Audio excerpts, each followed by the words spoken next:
So, how many ACU members does it take to change a light bulb? Light bulb? What's a light bulb? We want to keep our members in the dark.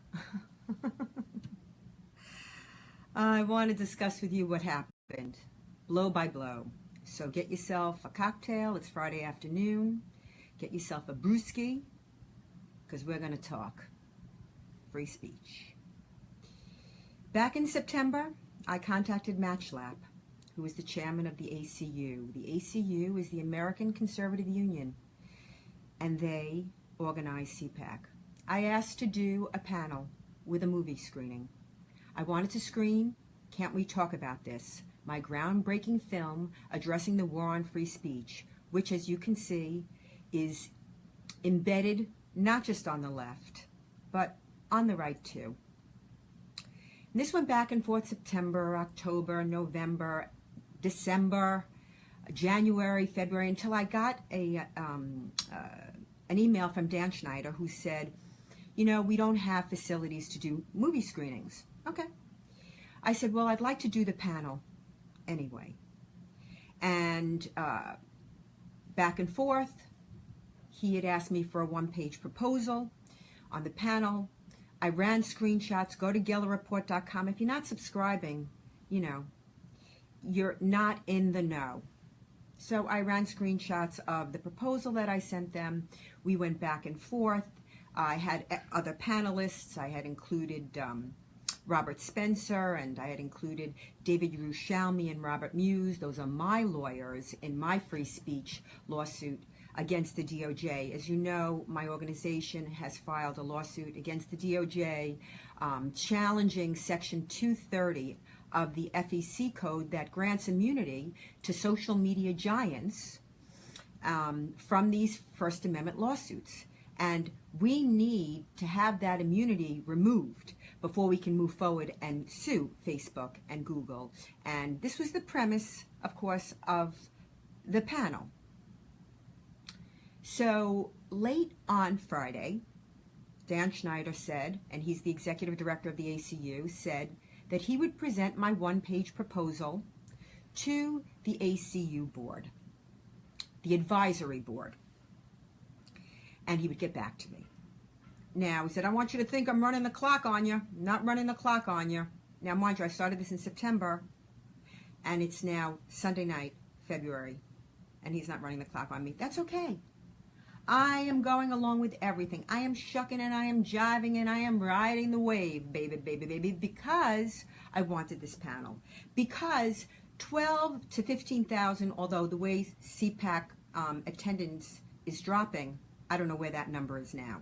But those people that come across America, those activists, they don't know about all the backbiting and the politics and the cowardliness and the cravenness and the quizzlings on the ACU board. They know nothing.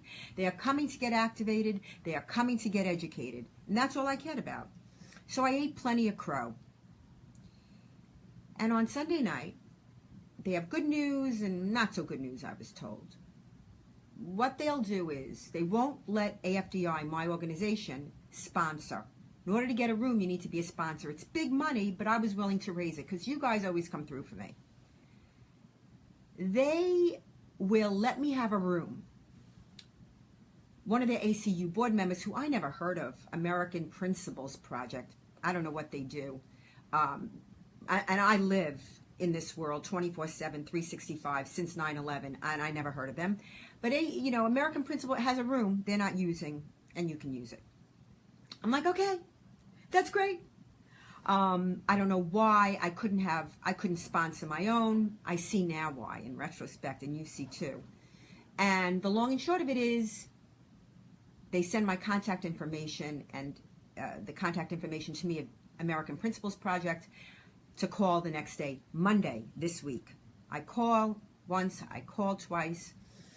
Terry Schilling of the APP, never heard of him either. I know his father ran for Congress. Ironically enough, Jim Hoft helped his father get elected. Jim Hoft helped Terry Schilling's father get elected. That's going to be important in the following story. And he agrees to give me the room. We go through the panel. He has the proposal. He signs off on everything. Voila! I announced the next morning, and I'm thrilled. As a matter of fact, you'll hear me on Jamie Allman's show, 97.1, Allman in the Morning. You know, thrilled that I am going to be able to finally, after years, understand something. I wasn't always persona non grata at CPAC. In 2008, I introduced Mark Stein. That's when David Keene and Lisa De Pasquale, God bless her soul, she was his assistant. She invited me to introduce Mark Stein. I brought Geert Wilders, or Gert Wilders, as Americans say, Geert Wilders for the first time to the U.S., to CPAC.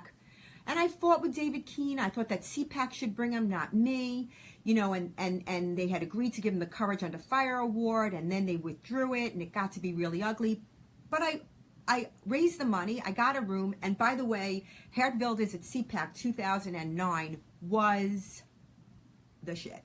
I mean, oh my God. They were hanging from the rafters, literally, turning hundreds of people away, and all of my events have been SRO. Anybody who's been there, any of you that have been there know. Okay. Following year, I had a conference with the leading Sharia experts in this country, Steve Coughlin, Simon Dang, huge panel called Jihad, the political third rail. Then I did the Ground Zero Mosque. A following year, I brought the families, 9/11 families, to screen our movie Ground Zero Mosque, second wave of the 9/11 attack. It wasn't until 2012, 2013, when Grover Norquist and Suhail Khan, who had really co-opted the CPAC board, put their foot down and banned me. So now we're at 2013. I approached CPAC to do a panel. No. 2014, 2015, 2016, 2017. Last year I wanted to bring the leaders of the European freedom movement, Geert Wilders and Paul Weston and so on. No. So finally, 2018, with the election of Donald Trump, and clearly the rhinos had been defeated, and even CPAC had to concede that point, I got this panel really, sort of the worst. It didn't matter. And then the next day, I get a call from Terry Schilling. That was actually the next night. It was late at night. Terry Schilling telling me that Jim Hoft could not be on the panel. And I said, you don't understand. He's on the panel. No, I don't like what he said. He did a post on the Parkland shooting, and I don't like it. Well, first of all, thank you, Jim Hoft, for doing that post, exposing the coaching of CNN, whatever side you're on. That's a deeply disturbing video. And the idea that it should be censored and scrubbed, our own side saying this, is obscene. That Jim Hoft would be removed is obscene and wrong. Look, that's not who we are. We're conservatives. That's not who we are. Yes, we can disagree. It's supposed to be a big umbrella. That's what the left does. The left shuts us down. The left bans us. The left censors us. The left scrubs us. We don't do that to each other. We have the debate. We argue in the information battle space. And whoever makes the better argument wins. If anyone could make an argument for gun control, for the deleterious effects of gun control, it's me. I mean, they want to make, the NRA wants to make a case. You would have me at CPAC. Think about it. Without my private armed personnel in Garland, Texas, how many innocent people would have been slaughtered in Garland, Texas? Hello? You want to talk about, safety in schools? Look to Israel. They're surrounded by their enemies on every single side. They want to slaughter the Jews, but they keep their schools safe. Let's talk real answers. Not go after Jim Hoft and try and ban him from the panel. I mean, what kind of free speech activist could sit on a panel where one of their colleagues had been banned and removed? It's absurd. And I said to Terry Schilling, I said, so you're canceling the panel? Because you know that I would never sign off on this. Never. How can one claim to stand for free speech when one sanctions the banning of speakers? Answer me that. How? We cannot accept the silencing of our colleagues. We can disagree. But banning and shutting us down, that's what the left does. And for those that ask me about the panel, there's a panel ongoing, my panel, that CPAC is now saying that I was invited to. And this Terry Schilling saying it was his panel, let me tell you something. When Schilling offered me the room, and I, being the lady that I am, said, well, would you like to say a few words? He said, and by the way, I have everything. I have recordings, I have everything, I have emails, I have everything. They want to go that way. Said, oh no, I don't know anything about this. I have no expertise on this. I said, well, maybe you should make the introduction, because the guy gave me the room. And I thought that was the right thing to do, even if he knew nothing. So for him to say, oh, now I got to organize another panel, he never had a panel. And for CPAC to issue that statement, now it's not just one ACU member, Terry Schilling, who's lying. It's the whole ACU board when they send out the talking points. And Washington Examiner ran it, and Emily, whatever her last name is, the reporter, shame on you for not asking me for a comment. She ran the leaked emails showing how to handle this controversy. It's all lies. This is who we are. This is CPAC leadership lying to their attendees, telling their administration to lie. If you do something, stand up for whatever it is. I stand up for what I did. Yeah. You cannot ban a colleague of mine and expect me to sanction that. By doing that, you are norming the banning of free speech. It's egregious. And I will not do it. I wouldn't do it to anyone. If they wanted anyone else on that panel removed, I would have taken the same position. So, yeah, CPAC is lying. And I said I would take your questions. Now, let me just say something. Because I can't really see so good, what I'm going to do is I'm going to go on my phone. Okay, I'm going to go on my phone. You're going to have to bear with me, and I apologize. And see if I can get to my own Facebook Live video. It's very surreal. And see if I can read your questions. Because I want to answer everybody's questions. That's what I want to do. Okay, so I can't see my own Facebook Live video. No, I really can't. The struggle is real. Okay. Why are 2-year-olds on antidepressants? Okay, can you take that to another Facebook page? CPAC is so controlled. Here's the thing. We're supposed to be a big tent. CPAC can disagree with me. Oh, and by the way, here's the money quote. Here's the big question. If CPAC has shunned me for so many years, and they have, and CPAC finds me so abhorrent, why are they stealing my panel?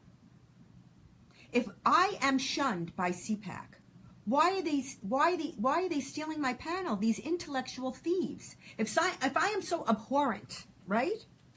Why do they want so bad to have this, to steal my ideas? Craven Quislings. Anyway, the point of the panel, and by the way, I will be organizing another panel somewhere where we are welcomed. Okay, I do love the idea of a real CPAC, an RCC, a real conservative conference. I think we desperately need that. I don't know how one goes about organizing that or funding it. I think it's long overdue, okay? This was the never Trumpers here at CPAC. This was a great thing, and I kept knocking on the door, and people said, why do you take this abuse? Why do you allow yourself to be, humiliated, really, this way, disrespected this way? Because of the attendees. Because of the attendees. I respect them. They don't know. But enough. I'm done. Anybody that ever hears me say, I'm going to organize a panel, slap me. No, I'm serious. Really hard, okay? Because, it's Einstein. Einstein said insanity is, repeating the same thing over and over and expecting a different result. I did think after the election of Trump that something might change. Because for us, social media is how we communicate with each other, right? I mean, this panel was on social media. And you see on Facebook, now this, because they love video, you'll be able to share this video, and you should. You'll be able to share this video because Facebook is very worried. They understand their target audience. They know that they're not reading books. They like to get their sound bites and video clips funny, video clips quippy, and so on and so forth. So they allow video to go through. But the fact is that my 1.5 million page that you're on right now, Facebook, is blocked in your news feeds. Google AdSense has terminated my account. They're starving us. Because Google AdSense, even if you go to another ad agency like Sovereign, they're third or fourth party agents of Google. Google has a monopoly of advertising on the web. They are starving the right out. YouTube has demonetized everybody's videos. They're deleting channels.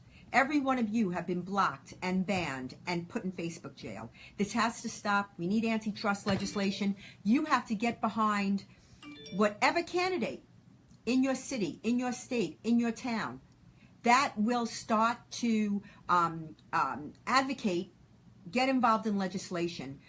Look, you know, in the last century, they took down American tobacco. They antitrust against Standard Oil.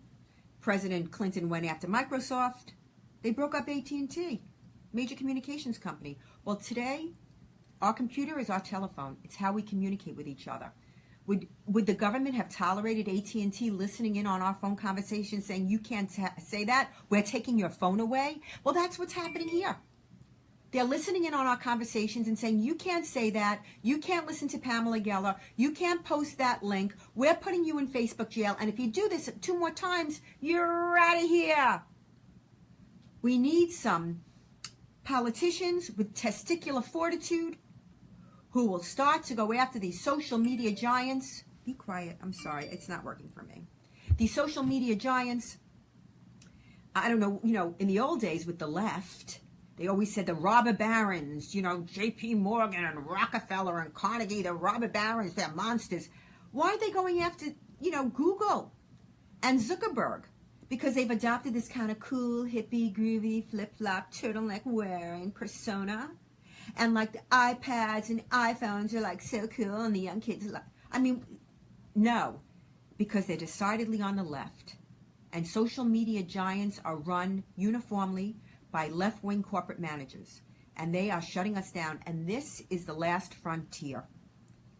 Because without social media, President Trump would not have been elected. I would not be, my ideas would not be circulated widely. This is what they want to stop. Jim Hoft as well, Gateway Pundit. And I may be seen as the tip of the spear, but it doesn't end with me. Most people say, it's Geller, it's okay. It begins with me, and they come after everybody, and they will come after you.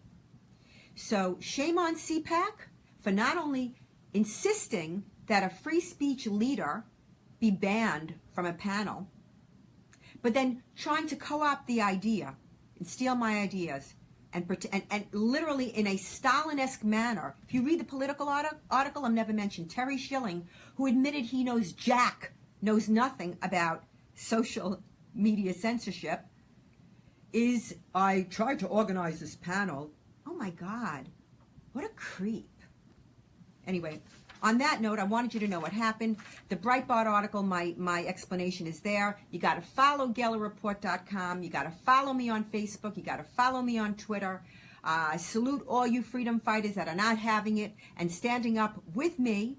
We need to build an army of Davids, and God bless you. And keep you. And that's it. We will make America great again.